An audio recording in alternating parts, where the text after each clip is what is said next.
começar a gravar. Então já está gravando. Aqui hoje é dia 29. Não, na verdade, olha que louca. Hoje é que dia, gente? Hoje é dia 29. 29 mesmo? 29. 29 29 Obrigada. mesmo. Muito obrigada. Bom, hoje é dia 29 de junho de 2021. A gente vai começar a nossa aula de filosofia. E eu vou gravar aqui só durante a minha apresentação do tema da aula de hoje. Hoje a gente vai falar de Platão e Aristóteles, são dois filósofos gregos importantes. São referência para a formação da filosofia ocidental, né? E a gente já falou um pouco em outras aulas sobre isso, o que, que significa o Ocidente. Na aula de hoje a gente vai entender um pouco assim quais são as diferenças e semelhanças entre esses dois filósofos que estão sempre presentes nas questões do Enem. Então, assim, se eu fosse apostar aí com vocês, quais os filósofos eles geralmente aparecem, os filósofos antigos, eu diria isso, né? Que Sócrates, Platão e Aristóteles, eles são assim figurinhas sempre presentes, arroz de festa, quando a gente está falando do Enem, tá bom? Bom, a filosofia, de um modo geral, né, tanto a filosofia ocidental como outras filosofias, elas de muitas formas se ocuparam de vários temas. Mas a filosofia grega, ela tem um tema, né, que ela é recorrente, que é a questão do conhecimento. Muitos filósofos e várias correntes filosóficas vão se perguntar sobre isso, né? O que é o conhecimento? De onde é que vem o conhecimento? Como é que a gente pode alcançar o conhecimento verdadeiro? Né? Então, hoje até a Carolina ela lembrou para a gente, né, sobre essa questão sobre o conhecimento. Né? Muitos filósofos vão propor que existe um conhecimento universal e imutável, existe um conhecimento que ele é verdadeiro. Outras correntes filosóficas vão dizer que não. Só que Platão e Aristóteles, eles também vão se debruçar sobre essa questão, cada um à sua maneira. Né? Essa imagem, né, que a gente está vendo é de uma pintura de um pintor renascentista chamado Rafael Sanzio. E o nome dessa pintura é Escola de Atenas. Né? Essa pintura ela é interessante porque ela traz um resumão assim sobre diversas correntes filosóficas e ela traz algumas representações dos principais filósofos gregos. Só que a gente hoje vai se concentrar nesses dois que a gente está estudando, que é o Platão e o Aristóteles. Eu até coloquei ali uma dica de um site para quem quiser olhar, né? Gente, está escrito, é análise, tá? Que horror, gente, que horror. Perdão, tá escrito errado aqui, mas é análise da obra Escola de Atenas, né? Um site que chama Cultura Genial. Então é legal, porque ele aponta diversas interpretações e tal, e ajuda a gente a compreender essa obra. E hoje a gente vai chamar a atenção para esses dois filósofos, né, que estão aí representados. Um é o Platão. Platão ele é representado por esse homem um pouco mais velho, apontando para cima, com a mão apontada para cima. E o outro, né, que é o Aristóteles, representado por um homem um pouco mais jovem e com a mão para baixo, né? A mão não aponta para baixo, mas a mão ela está, digamos assim, planando no ar, apontando assim, com a palma virada para o chão, né? Essa representação, né, primeiro de um homem mais velho e depois um homem mais jovem, não é uma representação vazia. Primeiro porque Aristóteles ele foi aluno de Platão na escola de Atenas. Cada um teve a sua escola filosófica, né? Outros alunos também são conhecidos, né, como alunos de Platão, mas Aristóteles ele é muito conhecido porque ele pega algumas ideias platônicas e vai ressignificá-las, né? Ele escreve sobre várias coisas, ele concorda com várias coisas, né? Que Platão, que foi o seu mestre, dizia, mas outras ele vai discordar. E a gente aqui vai ver um pouco qual é a diferença de cada filósofo, né? Eu trouxe esse mapa mental que eu peguei na internet e ele traz um resumão das principais ideias platônicas, né? A gente já viu algumas delas, né? E principalmente a gente já sabe que Platão ele era aluno, ele era discípulo de Sócrates. né? A gente já estudou um pouco sobre Sócrates, a gente falou sobre a alegoria da caverna, e a gente falou de uma ideia socrática sobre o conhecimento, né? E sobre a ideia de verdade universal. A gente já viu que Sócrates, ele começa a formular um pensamento, né? Quando ele vai se perguntar sobre o que é o conhecimento, de onde ele vem, ele vai dizer primeiro isso, né? Que existe sim, segundo Sócrates, a possibilidade de um conhecimento universal, verdadeiro, imutável. E ele vai dizer que esse conhecimento está na nossa alma, que ele já nasce com a gente. Então ele lança essa ideia. Quem vai desenvolver mais essa ideia e pensar muito mais sobre isso é Platão. E aí, Platão, quando ele vai desenvolver essa ideia, né, de onde vem esse conhecimento? Já que esse conhecimento está na nossa alma, onde é que estava a nossa alma antes da gente nascer? Então, ele vai formular isso que a gente chama de teoria das ideias, representada nesse gráfico aqui, nessa imagem amarelinha, né, ali na parte superior do nosso do mapa mental. Então, ele vai dizer o seguinte: na teoria das ideias, ele vai dizer que o nosso mundo, que é a realidade, ela é dividida entre aquilo que é perceptível pelo mundo inteligível e uma outra realidade que ela é perceptível pelo mundo sensível. Então ele vai fazer uma distinção entre essas duas coisas. Ele vai dizer que no mundo inteligível, né, representado aqui na parte lilás, né, do nosso mapa mental, é o mundo das essências, é o mundo do intelecto, é o mundo onde habita as ideias perfeitas, a sabedoria e o conhecimento. Olha só o que ele vai dizer. Ele vai dizer que é ali nesse mundo onde é uma espécie de uma realidade paralela, gente. E isso ele não faz uma analogia. Vamos lembrar que Sócrates, que era o professor de Platão, ele conta aquela história da alegoria da caverna para fazer ih, gente, que horror, uma analogia sobre o conhecimento, sobre de onde viria o conhecimento. Então ele vai dizer, né, que o homem lá dentro da caverna representa esse mundo do engano, o mundo sensível, o mundo que a gente está lá, né, o mundo é, é, da experiência, né, o mundo daquilo que não é verdadeiro. E o homem fora da caverna, quando ele olha a luz do sol, ele ali tem a chance, ele se encontra com o mundo verdadeiro, que é o mundo das ideias, né? Platão, ele pega isso e radicaliza. Ele vai dizer o seguinte: isso não é uma analogia, isso não é uma história para dizer para a gente o que é o conhecimento, não. Ele vai dizer que as coisas são assim mesmo. Então, para ele, essa divisão entre mundo sensível e mundo inteligível, para Platão, não é uma metáfora do conhecimento, ela é uma verdade. Então, ele vai dizer que o mundo inteligível é o mundo da essência das coisas, né? Enquanto o mundo sensível, que é o plano terreno, onde a gente está aqui, é o mundo da aparência.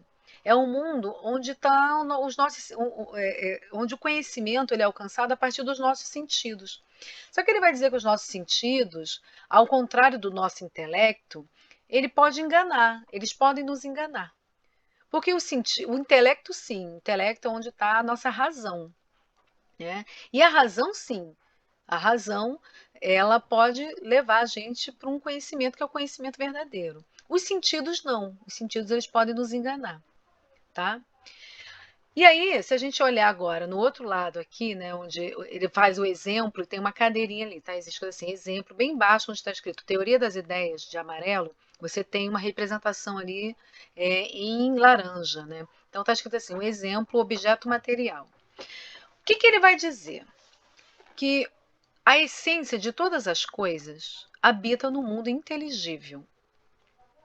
O mundo sensível é uma cópia das coisas que estão no mundo inteligível. Então, por isso que ele bota essa cadeira aí. Ele vai dizer o seguinte, que a cadeira, se a gente parar para se perguntar, né? A ideia de cadeira, ela está muito clara para a gente. É um objeto que serve para a gente sentar e tudo mais. Porém, se essa cadeira ela vai ser azul, ela vai ser amarela, se ela vai ser feita de palha, se ela vai ser feita de madeira, isso é outra coisa. Mas a ideia de cadeira, ela já nasce com a gente. A gente já viu essa ideia em algum lugar, né? E aí, Isso remete a gente à teoria platônica da reminiscência, que está no outro lado ali do quadrinho, em verde claro. E ele vai dizer o seguinte: tá bom, mas se eu já nasci com essa ideia de cadeira, por que eu não lembro dela a vida inteira? Por que alguém tem que me dizer que ela é uma cadeira? Né? Então ele vai dizer o seguinte, que quando a gente... no mundo inteligível é um mundo onde habitam as essências e onde habita a nossa alma. Ele vai dizer que a nossa alma mora no mundo inteligível. Quando a gente nasce, a nossa alma, ela encarna no nosso corpo e ela vai para o mundo sensível, né? No mundo sensível, a gente, que é o mundo do erro, do engano e tudo mais, né? A nossa alma esquece, né? Na verdade, assim, né? A gente esquece desse conhecimento que a gente já teve em algum momento. É por isso que a gente precisa usar a nossa razão a partir do exercício filosófico para a gente lembrar daquele conhecimento que um dia a gente obteve. Bom, gente, essa discussão toda parece que eu estou falando até da novela Viagem, né? Que está sendo reprisada aí lá no Viva, né? Aquele lance do Alexandre, né? E tudo mais. Mas essa, de fato, é a teoria platônica. Né? Outro dia eu até vi um capítulo da novela que uma pessoa na novela cita, né, Platão. Porque, de fato, né, Allan Kardec, né, e toda a galera que segue o espiritismo pega, né, a teoria platônica da reminiscência, que é essa ideia, né, de que existe um mundo ideal, né, que é o mundo inteligível, e o mundo sensível, né, e vai fazer essa interpretação a partir dessa ideia mesmo, né, da reminiscência. A nossa alma, ela volta para o mundo inteligível, vem para o mundo sensível quando a gente nasce, ou seja, ela vai para o nosso corpo, e é a partir do exercício da razão que a gente começa a lembrar do verdadeiro conhecimento, não daquele conhecimento das aparências, que é o conhecimento que a gente obtém a partir do mundo, dos 5 sentidos do mundo sensível. Bom, gente, é muita coisa, né? Mas até aqui, o que é importante que vocês entendam é essa teoria, né, entre mundo sensível e mundo inteligível. E toda essa ideia de que o mundo sensível ele é uma cópia imperfeita do mundo inteligível. Até aqui, vamos ficar aqui, depois a gente vai para as dúvidas, certo? Bom, Aristóteles, como a gente já falou, ele foi um discípulo de Platão. Ele foi um dos principais alunos, né, e propagadores das ideias platônicas. No entanto, ele segue um caminho diferente do seu mestre. Toda essa teoria da reminiscência, né, que a gente está falando, né, que Platão acreditava, que Platão vai defender, né, quando ele vai se perguntar de onde vem o conhecimento, ele vai dizer, não, o conhecimento ele já nasce com a gente, né, só que a gente esquece, né, porque é um conhecimento que vem do mundo inteligível. E aí a gente precisa fazer o exercício filosófico, né, para a gente poder chegar à essência das coisas. Aristóteles ele vai discordar dessa ideia. Né? O método aristotélico, né, de filosofia, né, de fazer a sua filosofia era diferente do método platônico. Platônico, ele escreve, Platão, ele escreve diversos livros, onde nesses livros ele explana suas ideias a partir de diálogos. Onde seu principal, diálogo mesmo, ele vai tipo assim, como se fosse um teatro mesmo, né? Tanto que são nesses diálogos que ele vai colocar, né, como principal personagem o Sócrates. Aristóteles, diferentemente, ele era um cara sistematizador. Ele não escreveu em formatos de diálogo seus livros, né? Ele, de alguma maneira, até escreveu, né? Mas não sempre. O que ele fez, na verdade, foi sistematizar o conhecimento de forma descritiva e ordenada. Isso por quê? Porque para ele, o conhecimento verdadeiro é o conhecimento das causas das coisas, né? Então ele vai dizer o seguinte, que o conhecimento não nasce com a gente. A gente nasce com uma espécie como se fosse uma espécie de tábula rasa. E são as experiências do mundo sensível, que vão nos ajudar a alcançar o verdadeiro conhecimento. Então, sabe essa ideia da cadeira que eu falei, né? Que a gente nasce com a ideia de cadeira, né? Mas aí não importa se a cadeira ela é azul, branca, sei o quê. Não, ele vai dizer que não é isso. Ele vai dizer que a ideia e a coisa em si são uma só. Por isso que ele traz essa noção de substância, né? Ele vai dizer que uma coisa ela é aquilo em si mesma. Ela não é uma representação de algo que vem antes da gente. E é por isso que eu volto nessa representação aí do Rafael Sanzio, né? Que é essa imagem. Por que Platão aponta para cima? Porque para ele o conhecimento verdadeiro tá em cima, ou seja, está no mundo das ideias. E para Aristóteles, não. O conhecimento verdadeiro está aqui, está na Terra. Por isso que ele repousa a mão sobre a Terra. Então ele vai pensar exatamente nessa questão. Ele vai dizer, olha, tá bom, a filosofia ela é muito importante, ele concorda com isso em relação ao mestre dele, que é Platão.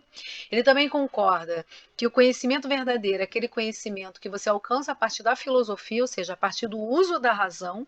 Ok, ele vai dizer que a razão é uma coisa extremamente importante, mas ele vai discordar de que a gente já nasça com o conhecimento.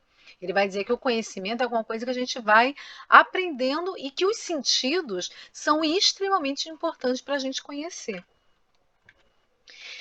Aqui, né, eu trago essa representação que a gente chama de processo cognitivo do Aristóteles. Então, assim, não é para a gente decorar, mas só para a gente entender, né, como é que Aristóteles ele vai perceber que os sentidos eles são fundamentais para a gente conhecer.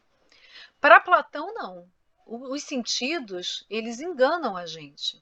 Por isso que a gente precisa o tempo inteiro usar a razão. Aristóteles ele tem uma frase que ele vai dizer: não há nada no meu intelecto que antes não tenha passado pelos meus sentidos. Né? Então ele vai fazer um processo de conhecimento, né, que começa com a sensação, ou seja, né, os nossos sentidos eles recebem, né, as informações, mesmo que a gente não tenha a matéria, ou seja, a substância. Depois a memória da gente, né, ela começa a atuar, né, naquele sentido, a gente começa a ter várias experiências, né? Ou seja, e aí a gente já vai ali para a noção de experiência, e essa experiência, né, ela começa a acumular a partir da memória e das sensações o nosso conhecimento, né? E o juízo, ele começa a separar, a dividir, né? Ou seja, o nosso intelecto, ele começa a dividir as nossas experiências, ele começa a organizar dentro da nossa cabeça toda essa experiência. Até que, por último, a gente chega ao conhecimento verdadeiro, ou seja, ao conhecimento universal e necessário das coisas. Sim, assim como o seu mestre Platão, Aristóteles ele também acreditava no conhecimento universal. Só que para ele o conhecimento universal, ele era alguma coisa que a gente alcançava assim a partir do sentido. Ele acreditava assim na generalização das coisas, né? Ou seja, ele vai dizer que tem um tipo de conhecimento que ele não muda, né? Uma coisa, né? Em qualquer lugar do mundo, quando você chega, né? A ideia de cadeira, né? Ela tá lá. A gente pode chamar cadeira em inglês de uma coisa, em francês de outra, em polonês de outra, mas a ideia de cadeira todo mundo vai ter porque a gente tem essa experiência da cadeira. Né? Mas a gente não nasce com essa ideia de cadeira. É alguma coisa que a experiência ela vai dar para a gente, certo? E aqui a gente vai começar a trazer alguns resumos de diferenças e aproximações entre Platão, né, e Aristóteles. Então é isso. O Platão, quando a gente vai falar na relação, né, dele com, por exemplo, e toda essa ideia, né, acho que também isso é importante, né, antes da gente partir, toda essa ideia de teoria do conhecimento de Platão e Aristóteles, eles levam para tudo que eles escrevem.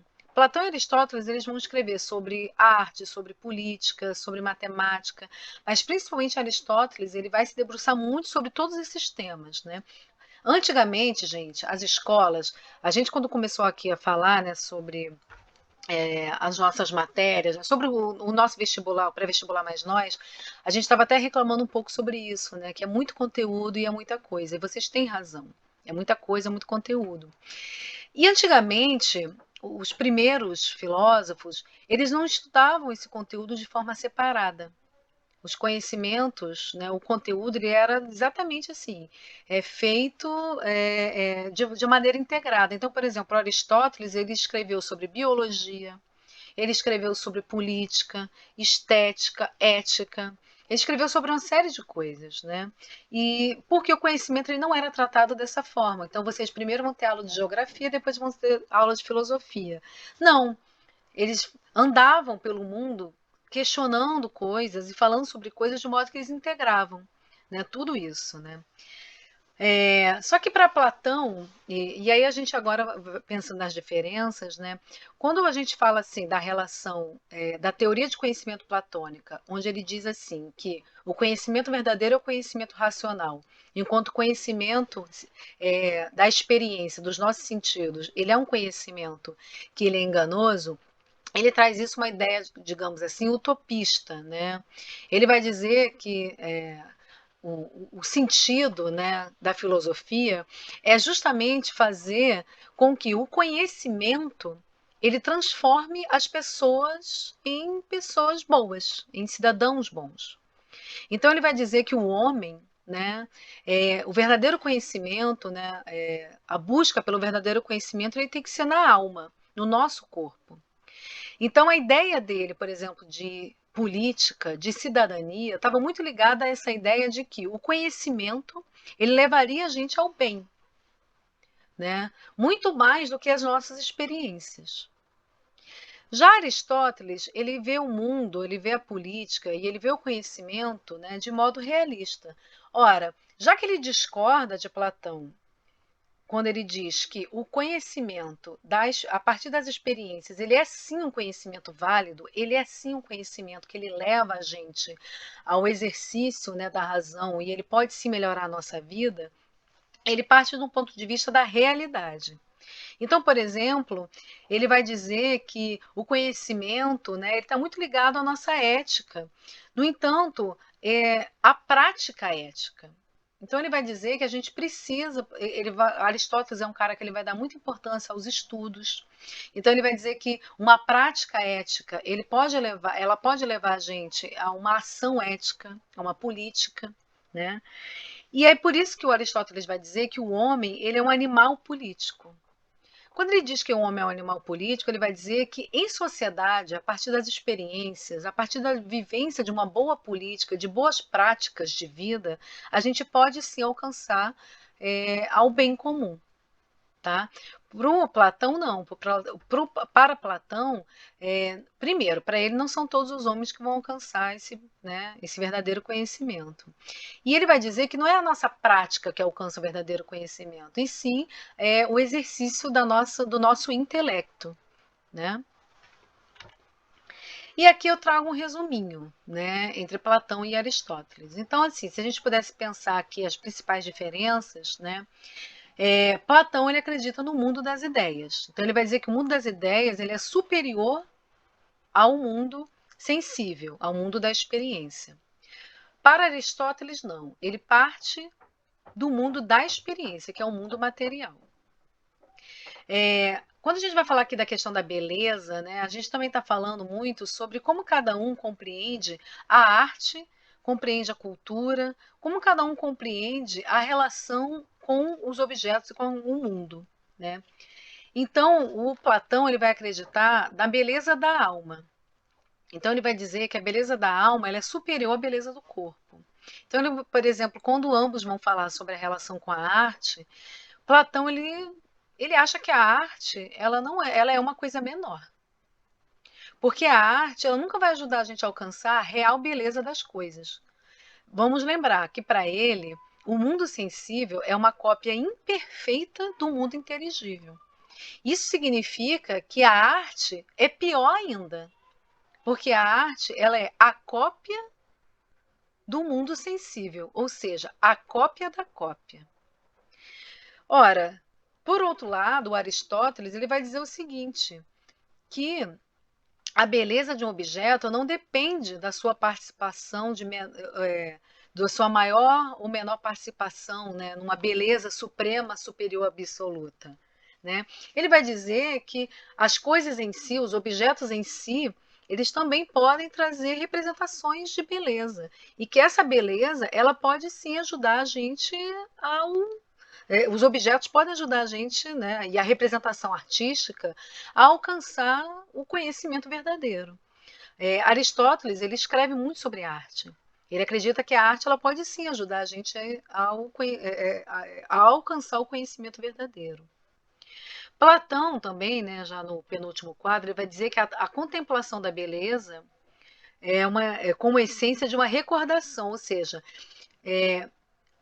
a gente não vai alcançar a verdadeira beleza, assim como o amor, como a ética. A gente aqui está falando de beleza, mas a gente poderia falar de amor, de conhecimento, de ética. Todos eles vão falar sobre isso. Só que para Platão, a gente não tem condições de contemplar o verdadeiro amor, a verdadeira beleza, né? A verdadeira sabedoria a partir da contemplação do mundo sensível, né?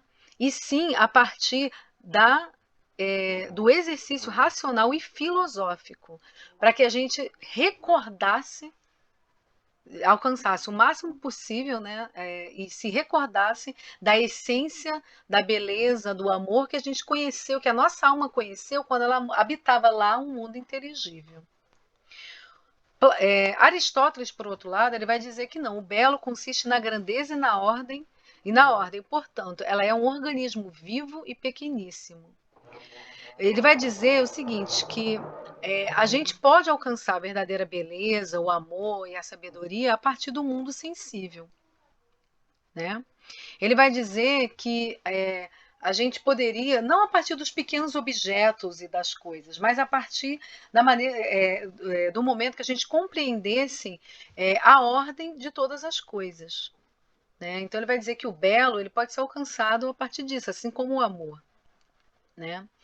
E aí, por último, aquilo que a gente já falou, né? Que as coisas corpóreas, elas são meras imitações dos modelos ideais, ou seja, o mundo sensível, o mundo corpóreo, a substância das coisas, ela é uma imitação do modelo ideal que está lá na nossa alma, que a gente já conheceu no mundo sensível, no mundo inteligível, tá? E, por outro lado, Aristóteles, como ele valoriza a experiência e a substância, as coisas em si, ele vai dizer que a beleza é uma propriedade do objeto, né? Então, por isso que a gente pode sim alcançar a beleza, assim como o amor, assim como todas as outras coisas, a partir da experiência com o mundo. Essas são as questões que eu não vou trabalhar hoje, mas a gente vai, na próxima aula, trabalhar em cima delas, né? Então, vou interromper a gravação.